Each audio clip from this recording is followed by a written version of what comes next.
Bonjour à nouveau. On entame la deuxième partie également avec des sujets intéressants par rapport à la vaccination, les risques liés à la vaccination et les effets secondaires. Je tiens à remercier à nouveau Monsieur le professeur Burkhardt. Merci d'avoir eu l'occasion de vous écouter. Merci d'avoir reçu des informations importantes, d'avoir appris à quel point la pathologie est importante, à quel point on peut en apprendre pour éviter les risques liés à la vaccination et afin de prévenir les décès. Alors ici, pendant le deuxième tour, on a aussi Viviane Fischer parmi nous du comité de Corona, avocate, je pense vous la connaissez. Sur sa gauche, vous trouvez le collègue Olga Fischer aussi, avocat. Aujourd'hui, il se préoccupe de la thématique. Il veut savoir ce qui est contenu dans les substances de la vaccination et il essaye de voir si de ces substances un danger puisse émaner. Sur sa gauche, nous avons Madame le docteur Uta Langer, chirurgienne, si je suis bien informée, et elle a regardé les hémogrammes et elle va les commenter. Monsieur le docteur Bolland est également parmi nous par vidéoconférence. Bonsoir, monsieur le docteur Bolland.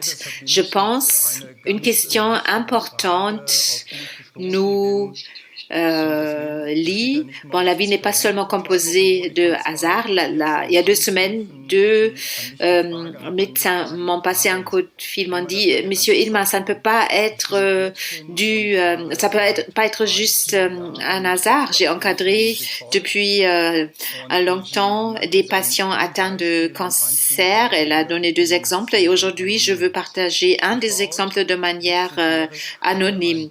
La femme de 70 ans était atteinte d'un cancer du sein qui était maîtrisé, qui n'a plus eu de la croissance de par la nature pour les personnes âgées. Il n'y a plus tellement de croissance pour les cancers que pour les jeunes personnes. La dame, finalement, a été vaccinée et comme la collègue me rapporte, au bout de 6 semaines, la tumeur, donc le cancer du sein a à nouveau connu de la croissance et c'était véritablement une croissance explosive. Sa taille de départ était de 1 à 1 dans les 3 dimensions. Au bout de 3 mois environ, 1, 4, 1, 4 et prélèvement de la tumeur au bout de 6 mois. Donc on voit à quel point les choses se développent rapidement. 1, 6, 1, 6, 1, 6. Alors, je dois dire, ça a soulevé pour moi la question suivante. Se peut-il que c'est lié à la vaccination? Et se peut-il que dans la littérature spécialisée, on parle déjà de la question de la suppression immunitaire? Est-ce que ça joue un rôle? J'aimerais en parler avec monsieur le docteur Bolland. Peut-être vous pourriez nous dire ce que vous avez découvert dans les analyses et les contextes, comment vous pouvez les expliquer, tout ce qui s'est développé avec des phénomènes de cancer accéléré. J'appelle ça comme ça, ce n'est pas le terme adéquat, mais on voit bien ce que je veux dire. Peut-être vous pourriez nous faire part de votre avis. Alors oui. Merci d'abord de votre invitation. J'ai amené quelques images que j'aimerais vous présenter. Je dois pour le moment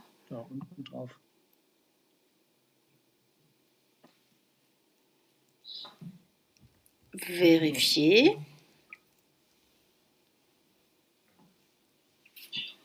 Alors, la semaine dernière, j'ai tenu un discours. J'ai parlé notamment de tous ces sujets-là.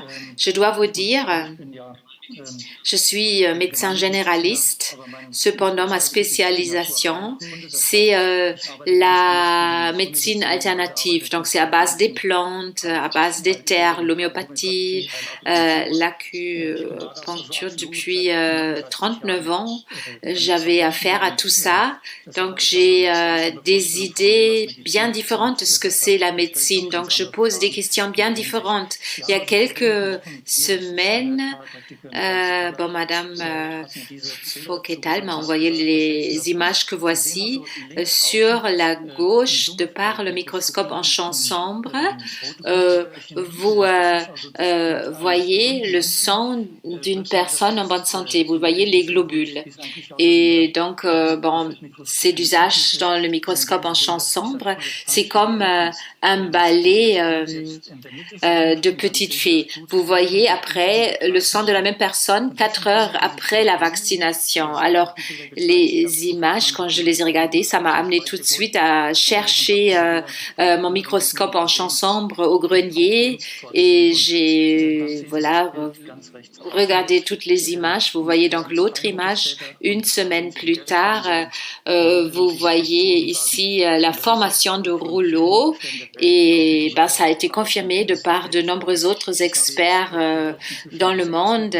J'ai maintenant des images qui ont été prises 6 semaines plus tard. Je ne peux pas les documenter parce que mon équipement ne me le permet pas. Bon, tout ça, c'est scientifique. Pour moi, les traces d'images sont suffisantes. Ça a été diffusé partout dans le monde. Je montre ça à tout patient qui souhaite se faire vacciner. Je lui dis, tiens compte des consignes suivantes. Et voilà, après, les gens peuvent décider eux-mêmes. Je peux dire à personne, ne te fais pas vacciner, mais quand même, chacun doit remettre en question sa décision. Vous voyez, mRNA joue un grand rôle, voilà, ça doit être infiltré dans la cellule pour y parvenir. On a besoin de substances auxiliaires. Alors, il faut voir la vaccination, ce n'est plus comme on connaissait la vaccination autrefois, c'est une manipulation des gènes de l'homme. La vaccination, c'est autre chose. Alors, les 39 ans que je m'occupe de médecins alternatifs, j'ai donc dû traiter des nombreux dégâts liés au vaccin. Si en l'occurrence, je peux le faire, je ne sais pas. On a donc toutes les données, on a les possibilités. Bon, pour beaucoup de personnes, ça fait peur. Il y a des perturbations de la concentration. Vous voyez des termes, vous ne pouvez même pas les définir. Moi, je dis toujours, je ne suis pas un scientifique. Pour moi, c'est l'être humain qui compte. Et chaque être humain est un individu et tout le reste, c'est la médecine traditionnelle. On voit aussi des phénomènes comme l'accélération de la démence et on voit des pathologies qui n'existaient pas jusque-là. Alors, comme ça a été décrit tout à l'heure de par monsieur le pathologue, donc il y a des substances qui accompagnent la mRNA qui sont décrites. Je ne sais pas si vraiment c'est contenu dedans. Vous allez constater que c'est cancérogène. Donc, il se peut bel et bien que rien que par ces substances auxiliaires, il y ait des cancers qui se manifestent ou bien des cancers qui s'aggravent. On ne le sait pas exactement. Puis, on ne sait pas. Tout à l'heure, ça a été dit. Il y a des effets qui se combinent. Quel est l'effet de ces différentes substances les uns avec les autres et quel est l'objectif de tout ça? Eh bien, c'est des protéines de spike, oui, d'accord, mRNA. Après, il y a aussi du graphinocyte. J'ai vu des images des groupes d'Espagne. Je ne mets plus ça en question. Bon, tant pis, je sais, on va me traiter de, comment est-ce qu'on en dit déjà? Ah oui, on peut me traiter de conspirateur. Bon, tant pis. J'ai des infos qu'il y a aussi des mini-robots qui existent dans le sang. Déjà en 95, j'ai réuni des preuves à cet égard.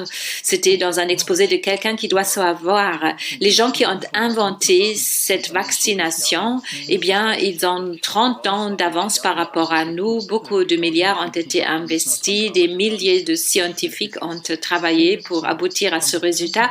Quelles sont les conséquences? Le système immunitaire, c'est de cela dont on parle. Voilà, ça c'est des images que je prends depuis un certain nombre de semaines.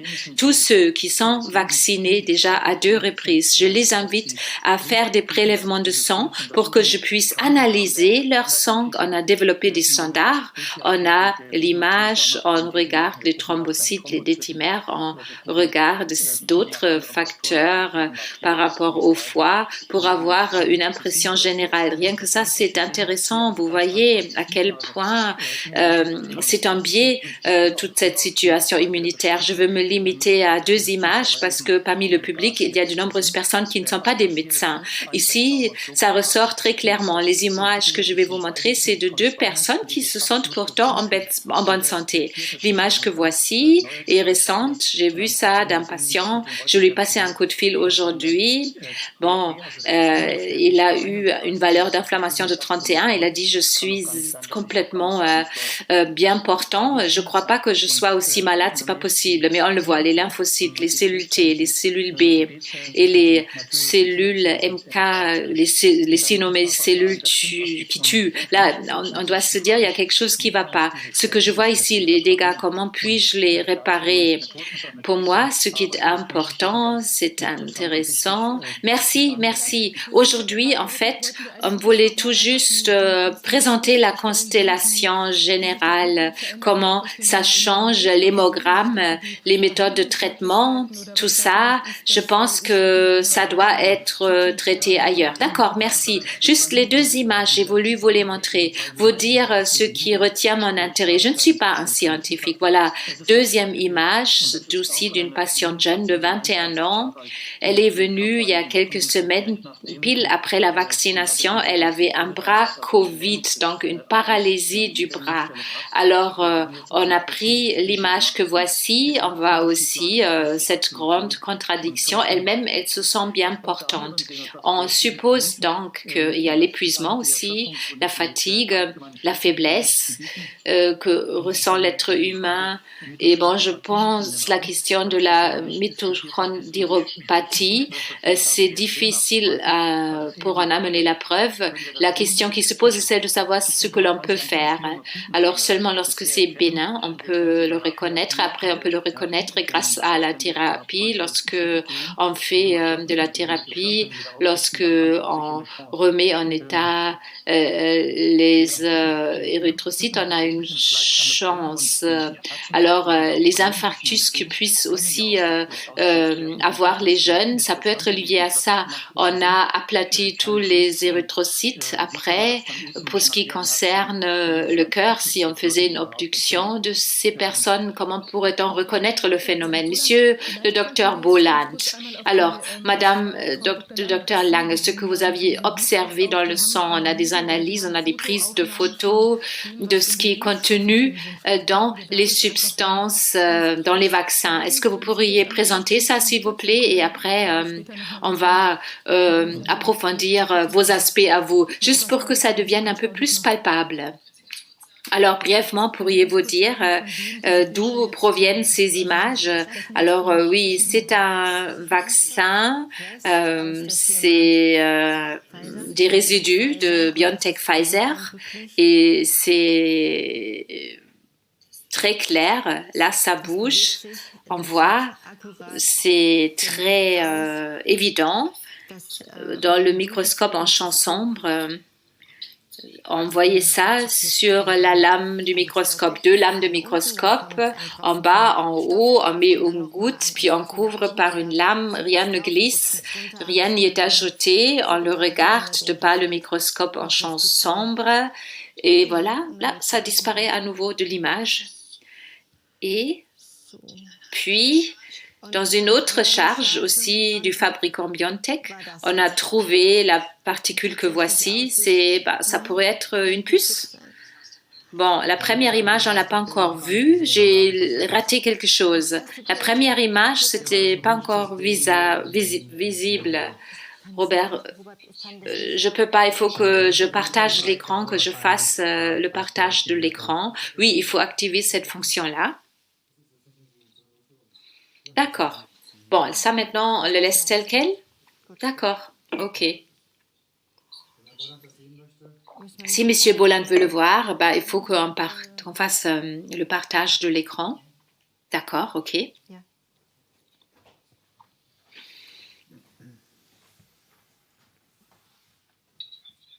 Bon, entre-temps, je peux déjà vous dire, les structures, d'autres personnes en ont parlé.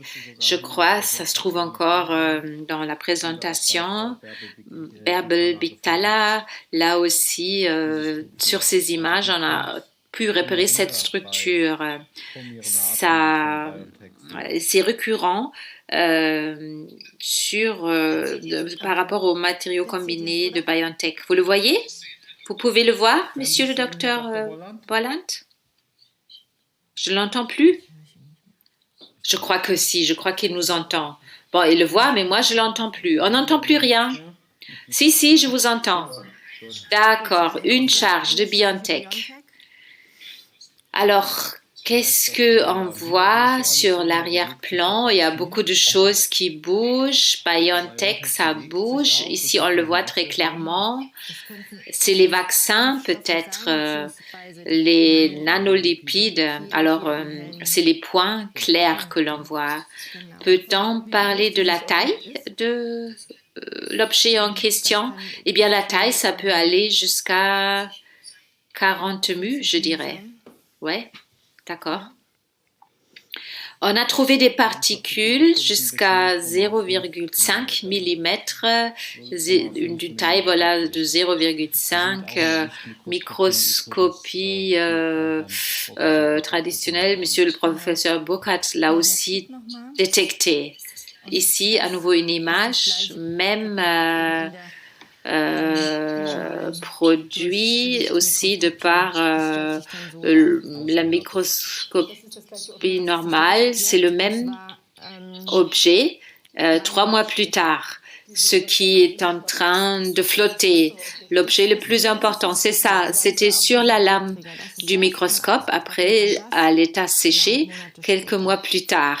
Ici, c'est Johnson & Johnson, très grand, à nouveau avec les structures très anguleux.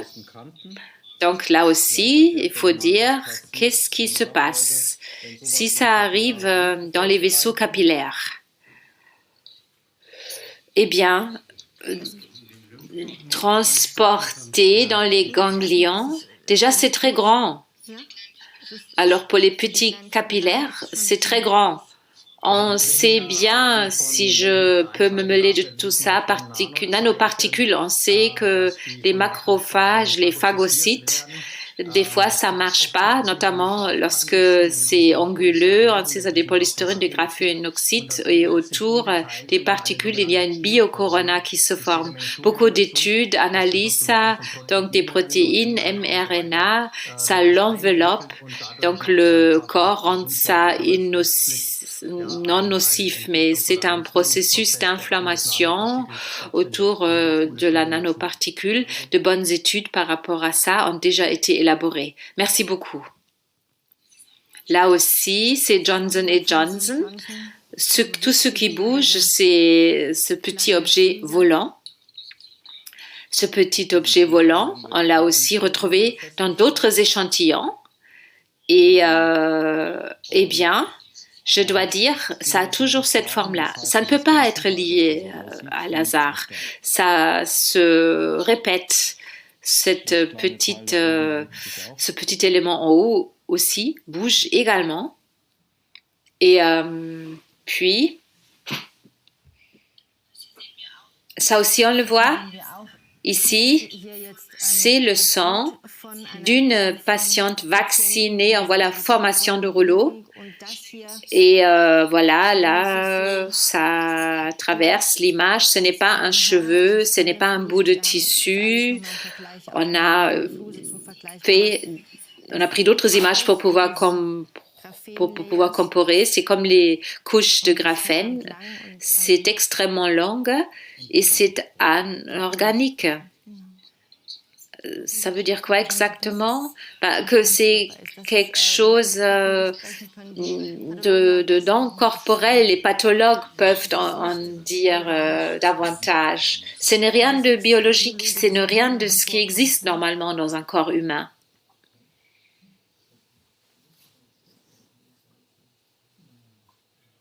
Eh bien, vous m'entendez? La question, est-ce que c'est peut-être des morguelones?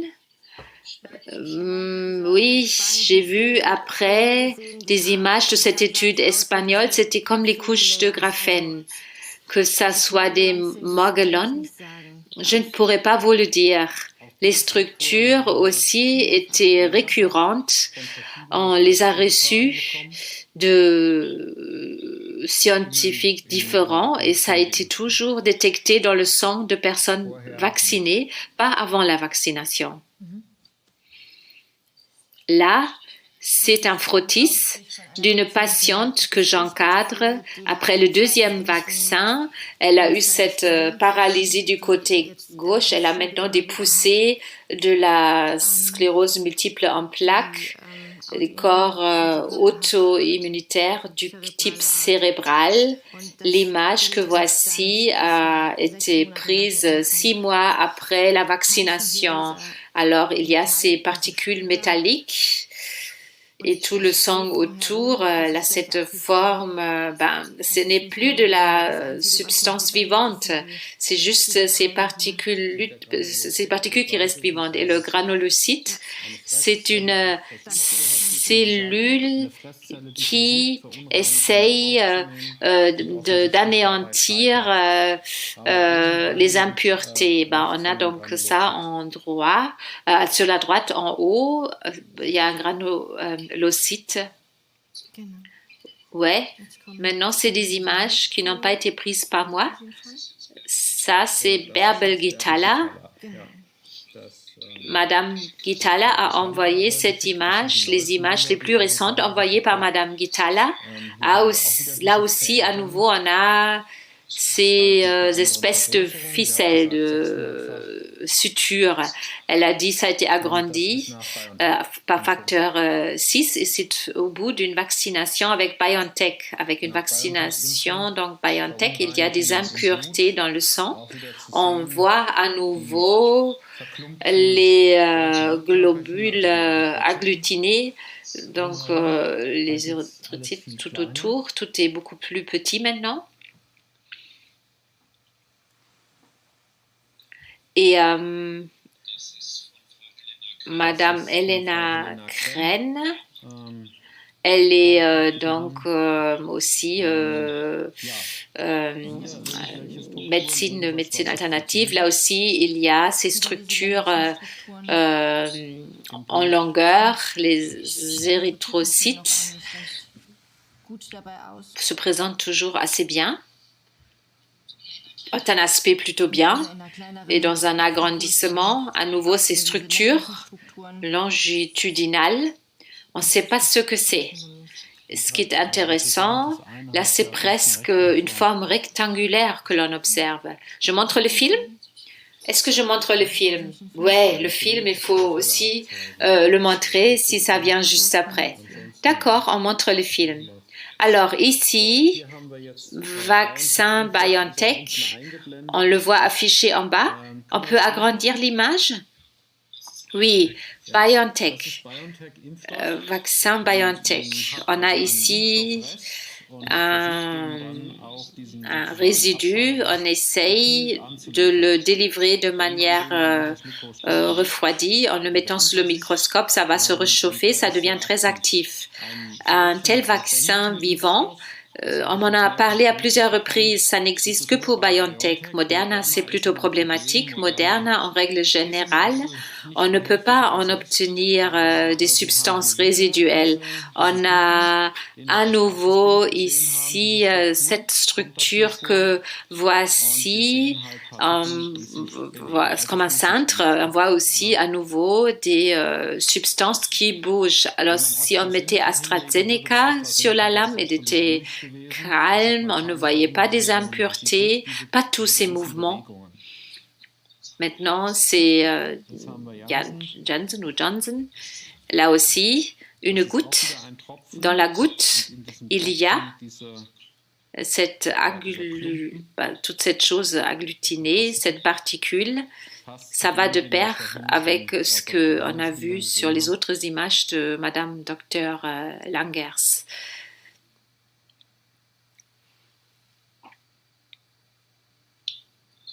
Là où ça revient, c'est un peu difficile de faire en sorte qu'on puisse bien cibler une seule goutte. Là, à nouveau, on a un objet volant.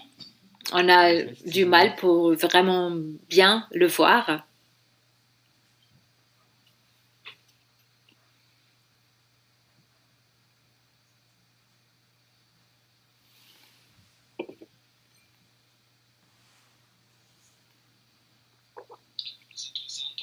Ce qui est intéressant,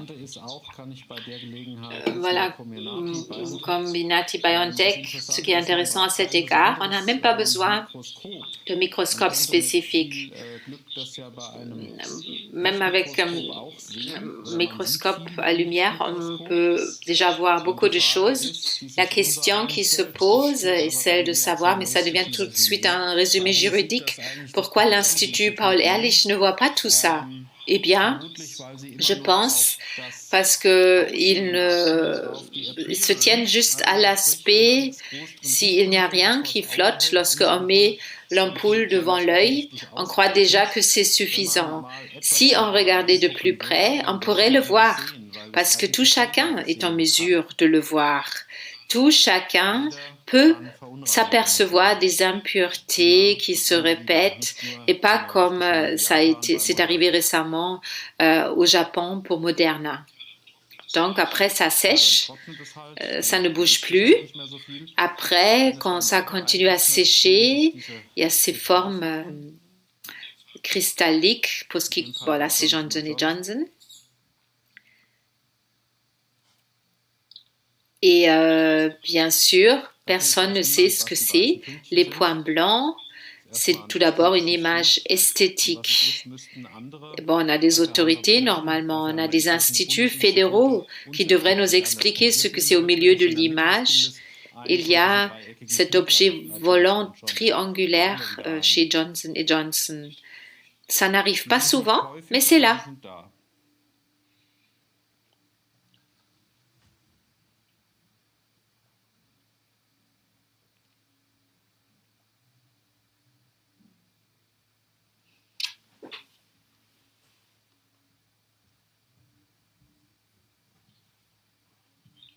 On continue? Comme ça, on termine? Ouais, Madame Hupperburg du groupe de Kärnten, vous avez amené des images comparables. Vous nous entendez en fait? Oui, je vous entends. Bonjour. L'écran est encore partagé avec le groupe précédent. Bonsoir, médecin généraliste de Graz en Autriche et dans différentes équipes d'analyse. C'est donc des médecins généralistes, des internistes, aussi une biologue moléculaire. Depuis le mois de juin, nous avons analysé des substances résiduelles des vaccins. C'est un groupe qui s'est formé à Graz, mais aussi il y a des collègues de Kärnten. Et bon, moi, j'ai rejoint ce groupe. J'ai été là lors de différentes rencontres d'analyse. Je suis donc une représentante. J'ai le droit de vous montrer des résultats, les photos d'AstraZeneca, de BioNTech, Pfizer et des petites séances vidéo où j'aimerais vous montrer quelques séquences intéressantes. Et on a fait la proposition suivante: à tout moment, ça peut être reproduit avec de différentes charges de BioNTech, AstraZeneca, Pfizer. On l'a essayé. Les résultats ont été reproduits et si une équipe de vidéo veut venir pour voir comment, voilà une charge, la chaîne de froid n'a pas été interrompue, comment ça marche, on met ça sur la lame du microscope, on recouvre et ce que l'on a vu, je peux vous le montrer ce soir. Excusez-moi, je n'ai pas préparé de présentation PowerPoint. Je pense que néanmoins, vous pouvez bien suivre si je fais le partage de mon écran et si je clique sur les différents classeurs, j'espère qu'il y a une bonne visibilité d'ensemble. Je commence par quelques images de BioNTech Pfizer. Je vais en dire quelques mots. J'espère que vous arrivez bien à le voir. Vous voyez, en fait, c'est comme une petite tempête de neige. Dans l'image qui bouge, on le voit mieux. Il faut que vous agrandissiez, ça reste dans un format réduit pour le moment. J'ai déjà fait le partage de l'écran. Il faut en fait partager tous les écrans. C'est un conseil ici du public. D'accord, je le fais. Ça marche. J'essaye de revenir vers le menu. Là, ça a marché. Une seconde, s'il vous plaît. Vite fait. D'accord. Alors, à nouveau, partage de l'écran. Vous voyez les petits écrans, vous voyez l'image. On voit des petites images. Maintenant, ça devrait fonctionner. Oui, ça marche. Alors, très bien. Parfait. Donc, là, je vais juste rapetisser. On voit BioNTech Pfizer. C'est la vue d'ensemble. Pour ma part, je peux vous dire d'ores et déjà, BioNTech Pfizer, on a vu ça bouge, on met le vaccin goutte par goutte et les structures que je vais vous montrer se sont développées. C'est des structures métalliques. Vous voyez ici, je pointe par la souris, vous voyez de petites puces. Voilà, on ne peut pas définir ce que c'est. Je ne veux même pas définir ce que je veux dire en disant puce. Alors, aussi cette structure de Y, on la retrouve et comme déjà observé tout à l'heure, on voit des objets métalliques, aussi l'anneau a attiré notre attention. On a aussi vu une structure de puce et puis une autre structure métallique. Et là, c'est très anguleux.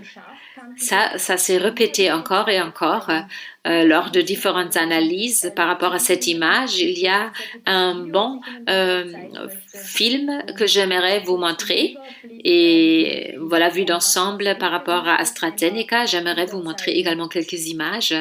AstraZeneca, alors 15-9 de notre analyse, on voit des structures bien agencées. Je vous le montre, c'est des véritables chaînes, si on veut. La marge claire, c'est voilà l'âme qui recouvre le vaccin. Les chaînes, c'est un agrandissement par le facteur 40, même une image plus loin, c'est un agrandissement par le facteur 1000. Cette structure ordonnée, c'est ça qui est intéressant. Une autre image qui va suivre, on voit ce bel agencement. On ne peut pas encore dire ce dont il s'agit, mais c'est très important. Il faut en approfondir l'analyse. Je peux vous dire, partout dans le monde, les collègues analysent les vaccins. Nous sommes reliés de par un réseau.